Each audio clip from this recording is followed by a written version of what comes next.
Ladies and gentlemen, today on Carpooling with Ben, I've got three of the most brilliant minds. Well, I guess I have to eliminate me. Two of the most brilliant minds in theater in the world. Ladies and gentlemen, in the front seat, Mr. Tyler Dobrowsky. In the back seat, Mr. Curt Columbus. Gentlemen, welcome. Thanks, Ben. Welcome to the car. And it's always good to have time with Big Ben. It's until you get the bill. So, Curt, you are the artistic director, and there's a person for whom that position is named after. Right. I'm the Richard Brady artistic director of Trinity Repertory Company. Do people incidentally call you Richard Brady? Inadvertently? No. Although, golly, that's not a bad idea, since that could get me some dinners someplace. That'd be quite an honor. That would. It actually would. And Tyler, you're the associate director. Associate. Correct, assistant yeah. or associate? Associate. Associate. All right, very cool. Curt, you've been with Trinity since 2006 is when you came here, and you were in Chicago originally. That's right. And people may not realize this. You have won a number of national and international awards. You've won awards in Australia. I wrote adapted Dostoevsky's Crime and Punishment, which sounds like something that you say as a punchline of a joke, but it turns out that it's been quite popular and been produced all over the place. So that's phenomenal. Yeah. And Tyler, you started in 2003 with a theater, and you actually launched YASI, the Young Actors Summer Institute. Yes. Which is summers of 2018 and 2019 are probably already sold out. Oh yeah, at this totally. point. I mean, it's amazing. But there are so many kids that go through the program, and you guys have such a wide range of different offerings. You know, everybody thinks in Rhode Island Trinity Rep, they just think of A Christmas Carol, which is the tradition, the number one high point of Rhode Island, the holiday season. But you guys have so many things going on at the theater throughout the year. Yep. What is the status of local theater in Providence, Rhode Island? Gosh. Yeah, you go first. All right. Because you work all over the place. That's I tried to. Yeah. I think what's so nice about Providence and also Rhode Island is that I think culture is so important to everybody in Rhode Island, and that makes for a really lively arts and culture scene.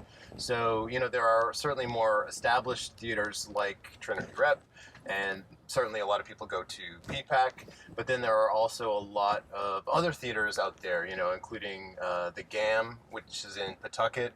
That's a really fantastic theater. There are a lot of sort of smaller theaters here in Providence. The Wilbury Theater Group, for example, Burbage, which is a very kind of like small theater, but that's run by some really fantastic people. So I think it's a really sort of diverse and vibrant theater scene here in Providence. I mean, remarkably so, right? This is the thing about Little Rhodey, right? We arrived here December 31st, 2005. Okay. And you have everything here. And I think one of the things that Rhode Islanders take for granted is just how much you have here, right? Okay. That you have this, as Ty was pointing out, you have this range of theater. You have things like the RISD Museum, which would be a phenomenal museum in an urban center that had like 5 million people. Do you know what I mean? Yep. I mean, it's outsized for the size of the state. And so, as you're pointing out, Ben, we are a resource for Southern New England as well. So there's a lot of, we don't just serve Providence and Rhode Island, although we do that quite well. We serve a whole region of particularly kids and adult audiences. Is that something, because you came from Chicago, and it seems like people who are born in Rhode Island, who grow up here, maybe go to school here, they always have this dream of, I got to get out of Rhode Island, or wherever they are. It's that, I mean, and I mean, there's been plays written about, getting out of the place that they came from and making a new start. What attracted you to Providence from Chicago? I mean, there were a couple. Certainly, Trinity was the big attraction, right? And the reputation of this theater, and the fact that in our field, in the American theater, there's a kind of oh gosh, how do I even say it? I mean, there's a myth around Trinity, around Adrian Hall, around Richard Jenkins, around Anne Bogart, who is only here briefly, but there's a big myth around her here. There's around Oscar Eustis, who now runs the Public Theater in New York. You know, so I had heard of Trinity and knew of Trinity's reputation, and then I came to visit, and I met people like my young friend in the front seat here, who was, He's 12 years old, by the way. 12 years old, ladies I know. and gentlemen. He's sitting closer to the cameras. I'm trying to lean as far away as possible so you don't know We'll how zoom old you I out. am. Don't worry. It's all in After Effects. Damn.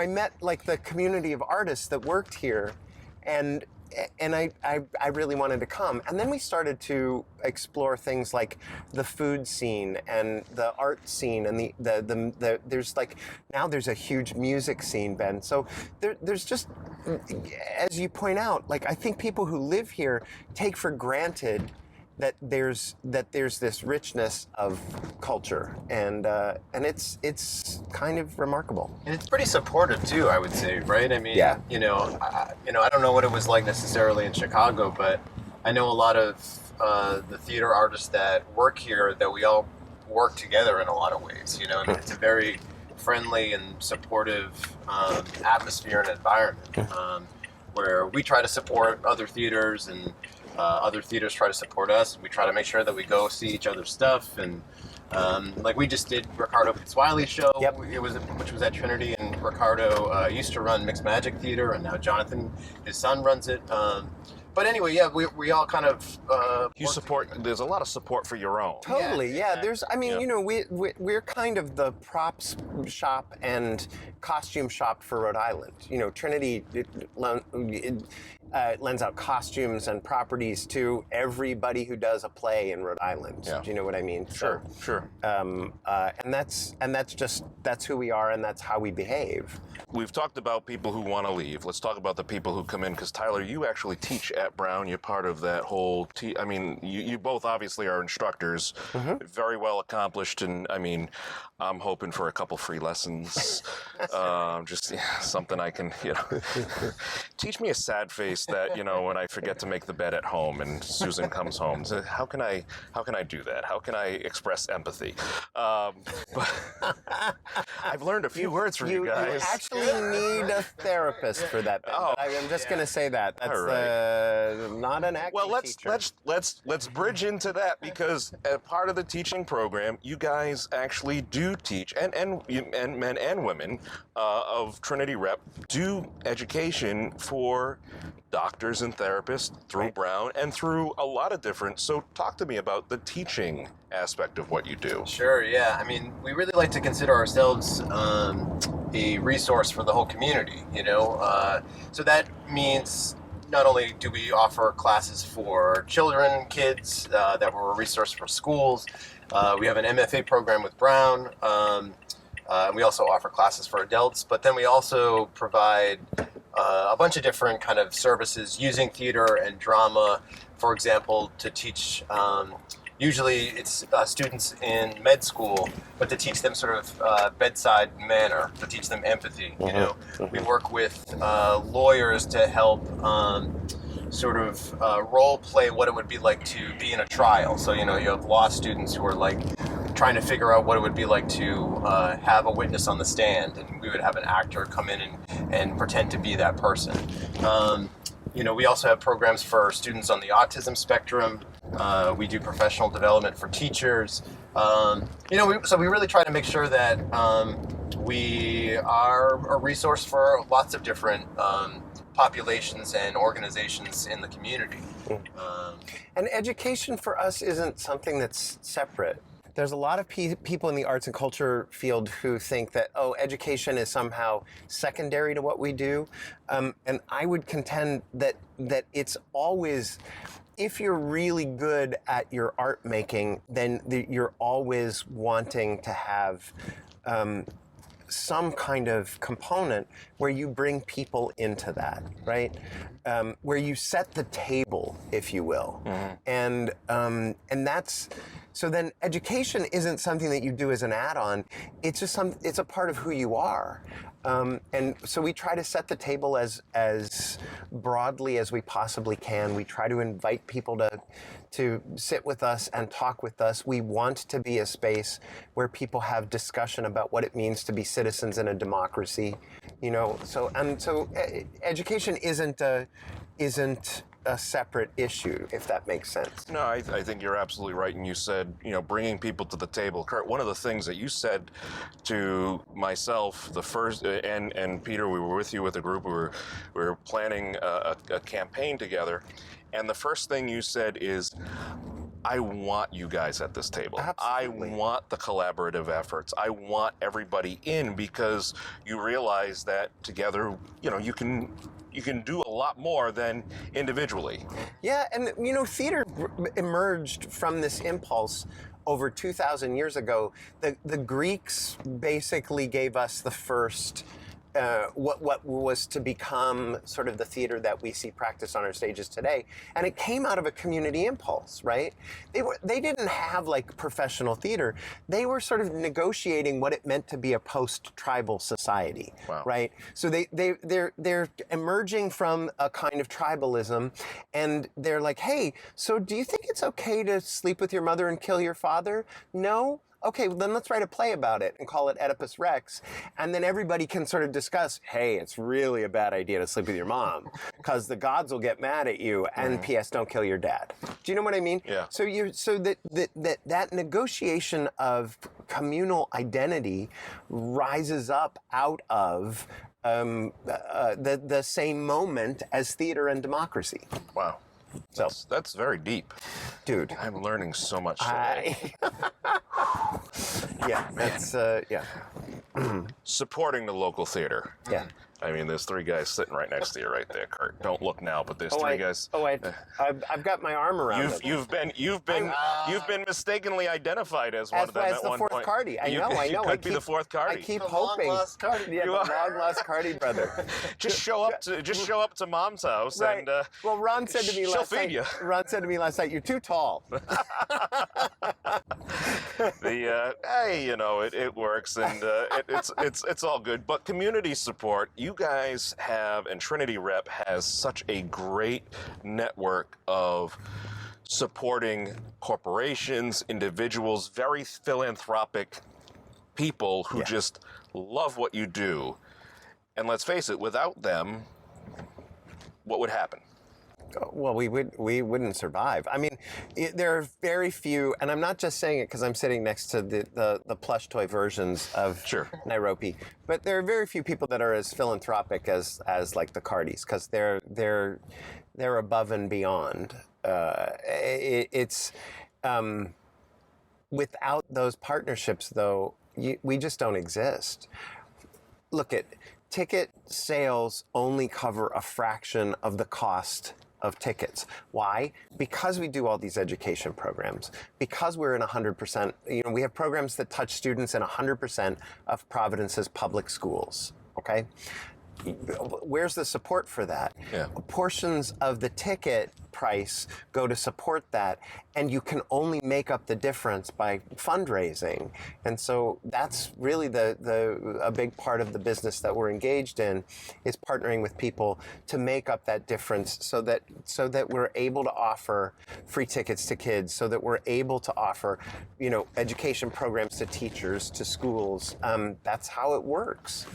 What season of A Christmas Carol are we in now? Because we just opened... 39th. 39th. Okay, Yeah. so for 39 years, there has been a different adaptation. Yep. Both of you have had the pleasure of directing and putting your own spin on it. Each of us twice. Twice, okay. And I think that ties with Adrian Hall, Tyler. Oh, is that true? Yeah, I think Adrian directed it twice, and you and I are the only other people that have directed it twice. If you... Could I be put... Is there a waiting list? Is this like... Can I, like... Do you want to be Tiny Tim? Listen, no, because I tell you what, I would love, no secret here, I am a big Patriots fan. Local sports, Tyler rocking the Pawtucket Red Sox hat. There we go, look at that. Yeah. I would love to do a version of A Christmas Carol where Scrooge is modeled after Bill Belichick. I mean, think about it. That would be great. You would have to, I think, mic his throat just to get some of the, and you know, and just, hilarious. you know, it could be, you know, I mean, Well, we have done it. We have done a Rhode Island carol. right? No, I realize. So there was a Rhode Island version. I mean, look, we do it Tom differently Brady every could year. be Tiny Tim. Julian Edelman could be Bob Cratchit. Well, Julian Edelman Gronk more could like, be the ghost of Christmas Present. Isn't Oh. Edelman more like Tiny Tim? I mean, in the sense I that guess he's. so, but he's got an ego. You know, it's. Oh, I am a huge Edelman fan. Well, so if you had Tom Brady as Bob Cratchit, you could have Giselle as Mrs. Cratchit. yeah. All right, Yeah, so yeah. okay, so So this is the there you go. collaborative effort we're right, talking exactly, about, yeah. ladies and gentlemen. This is huge. No, the reason we do it different every year, Ben, and so Christmas Carol is done around the country, Sure. right?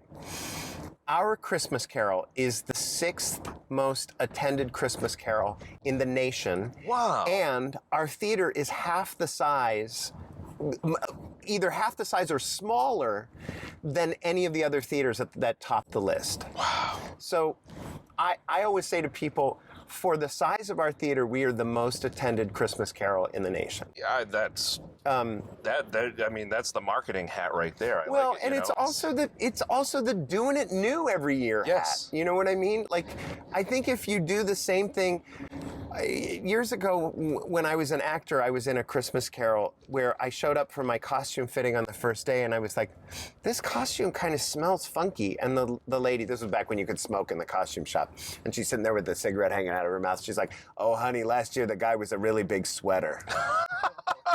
I was like, oh, I got hired because I fit the costume. That's awesome. Isn't that lovely? It was one of the moments in my early life where I was like, I don't want to be an actor. Anyway, More Purell was bought that holiday season for your. we spray it with vodka, actually. That's how you get the smell out. You Really? spray it with water and vodka. Ladies and gentlemen, Anyway, theater but- tips with Curt. Yep. right. It is one of the secrets.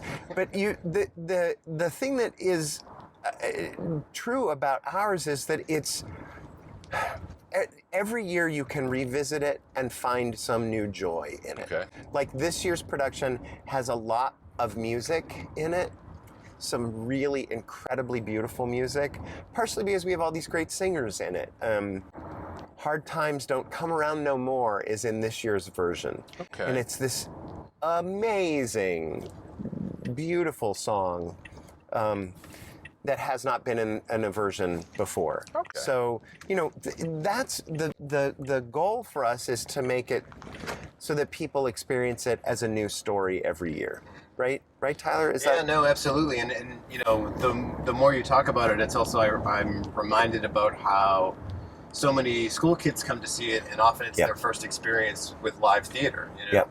I mean, I think older people like the show because it shows the capacity for change, even in a much older person, in Ebenezer Scrooge.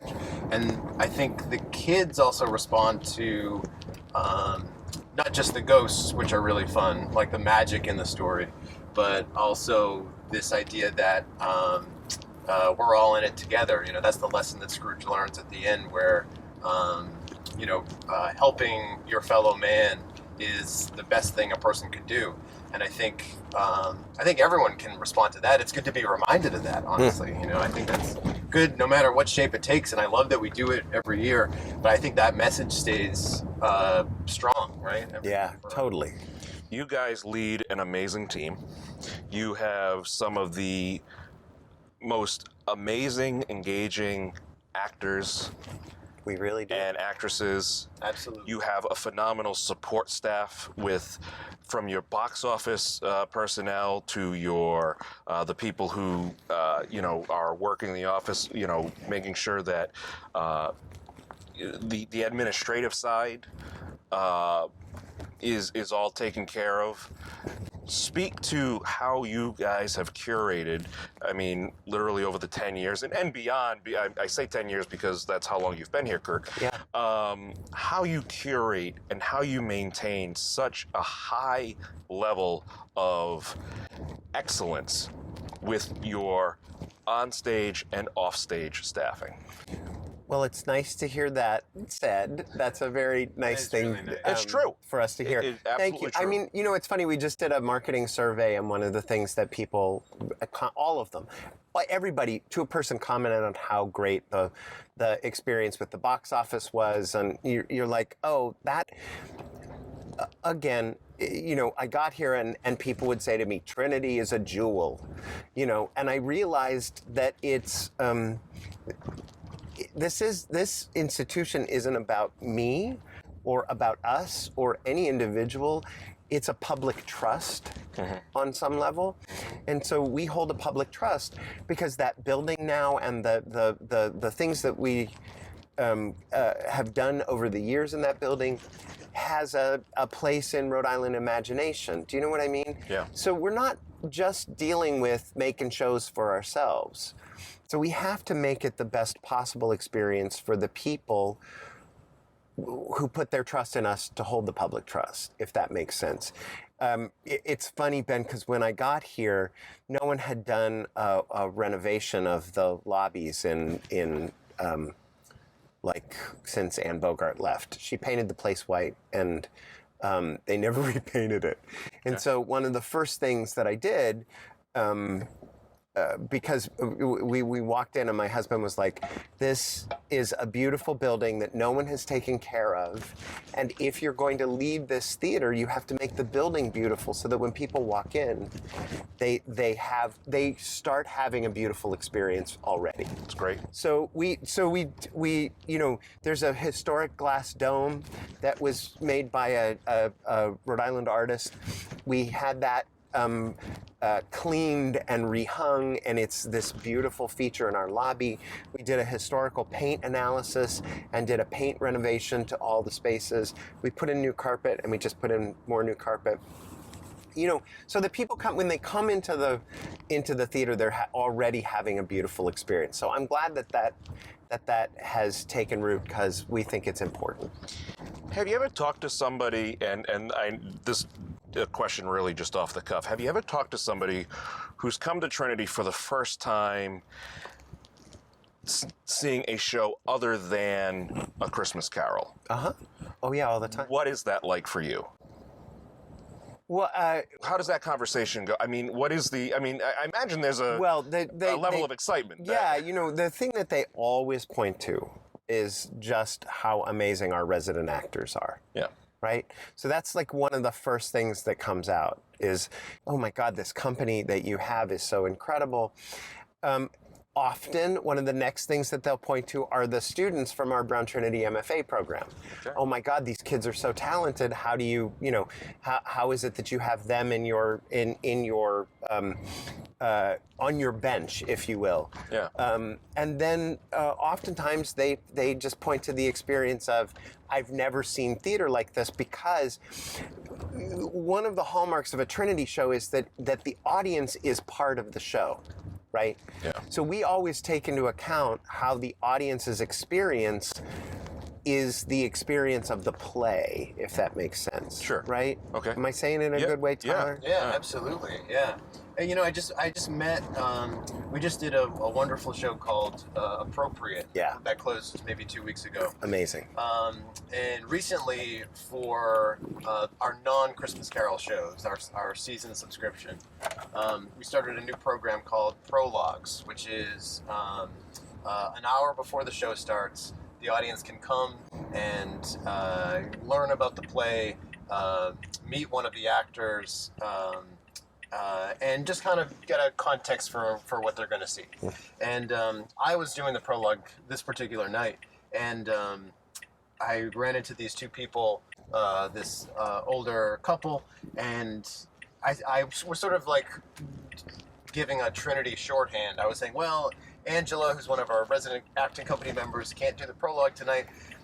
And I was like, so I don't know if you've done a prologue before. And then they said, oh, this is our first time ever coming to Trinity, period. They had no idea about anything, about us, or they had moved from Mississippi to Connecticut somewhat recently.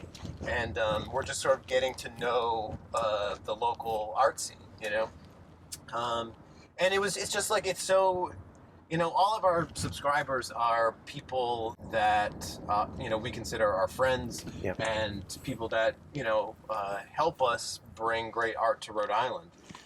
So to get to know like two people that just were starting to get to know us was like such a fantastic experience. Like they were so nice and you could tell that they were also sort of getting to know us. They were like, oh, you guys seem like a really friendly theater, that you do all of these fantastic, they were looking at the program.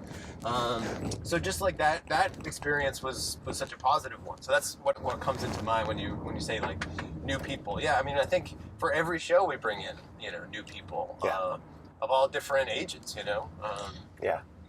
You have such a great wide range of shows throughout the year. Mm-hmm. One of the first things I actually told you, I don't know if you remember this, Curt, because you asked me, do you come to the theater? How often do you come? And in all honesty, I don't usually go as often as I would like to, or as often as I can. And part of it's because I have ADHD, and in all honesty, it wasn't until I watched Muppet Christmas Carol that I actually understood Christmas Carol. So the year after, Muppets. You're saying more Muppets. We need more Muppets. Could you bring in Gonzo? That would be phenomenal. Awesome. But the wide range of shows you have, and the ability to adapt shows, because you you have a sensory edition of that just of happened, Christmas Carol. of Christmas Carol. Yep. And one of the cool things about that is there's no sound effects. Your actors and the people on stage encourage the audience, because and I don't say kids because it is children and adults who are part of that, whether they're on the autism spectrum, they have any kind of, anything that would... Sensory processing difference. Exactly. Right. Yeah, so this started because a couple of years ago, oh God, now it's like 5-6 years ago, maybe even longer, I was at Thanksgiving dinner with a couple of our acting company members, and they have a kid on the autism spectrum. I have 2 nephews on the autism spectrum, and we were talking about how they all respond well to theater and live performance, and why was it that we didn't have something for kids on the spectrum. So a young woman in our education office by the name of Jordan Butterfield, who's now our education director, she, it turns out, went to college and got a degree in teaching kids on the autism spectrum using theater techniques. So it was this confluence of events. We started a program called Trinity Rep Active Imagination Network. Kids on the spectrum are drawn to trains. No one knows why. Yep. So it's a good name for it. And then that has expanded to include all abilities programming, right? So kids who have physical ability differences, kids who have behavioral ability differences. We now have developmentally differently abled kids who are part of the program as well. It's grown because there's such a need. And a couple of years ago, gosh, Tyler, was it 3 years ago? Is the first one? This is the fourth one, yeah. 3 or 4 years ago, we decided that we needed to have a special performance of Christmas Carol, the sensory-friendly performance, which allowed kids to be in the theater, kids and adults, and process the show however they did. One of our actors has said that it's a little bit like doing Christmas Carol in the middle of Jurassic Park, because there's always noise, there's always movement. Sure. And it's the actor's favorite show of the year. Wow. Because you have these, I mean, Jordan just told a story. This woman came up to her at intermission and said, "Thank you." She said, "I didn't know her." She went, "Jordan." Jordan's like, "I don't know you. Thank you for doing this program. It has meant so much to me and to my family, because we can bring our daughter to this performance, and we can't otherwise, we don't feel necessarily like comfortable being out in other settings, and here she's comfortable and she's welcomed, and then the woman burst into tears. Is there anything more gratifying than that? Nothing. I mean, that's Nothing in the world. That's so great. But we do this. But it's interesting, Ben, because we have the sensory-friendly performance with Christmas Carol. We also collect funds and food for the food bank Right. as a part of Christmas Carol. We've raised over $500,000 for the food bank in the 10 years that we've been doing this. Like, there's a way in which we try to behave as much as possible as a community support, and not just as a place where you go to see shows. If that makes sense. It absolutely does. I mean, there is no question in anyone's mind, and if there is, they just need to pick up the phone and call you guys and talk to you for 5 minutes, that this is one of the gems that is in Providence, in Rhode Island, and really, you guys have a world-class theater. Thanks, It Ben. is a world-class experience. You have, and you know, it doesn't surprise me that people say Jordan, or call her by her name. Oh yeah, no. Because I get. Yeah. your staff and your actors are out there. Fred Thompson is Fred Sullivan. Fred Sullivan is just he's involved in so many different ways in different things in the community. Joe Wilson. Yeah. He is. Yeah. He's. You see these guys. Yeah. And when, I mean, rest her soul, Barbara Meek was just phenomenal. She was all about this state and this city and the theater. And it is so great that you foster that and encourage that. And really, do you really have to encourage it? I think your people bring it up so naturally. Yeah, it's true. No, we want. Look, we're the State Theater of Rhode Island, and that means something to us, and we want to be our state's theater. Yeah. It's funny you bring up Dr. Meek, because she passed away a year ago. We still think about her and talk about her all the time. Sure. Because she was just such an important part of who we are.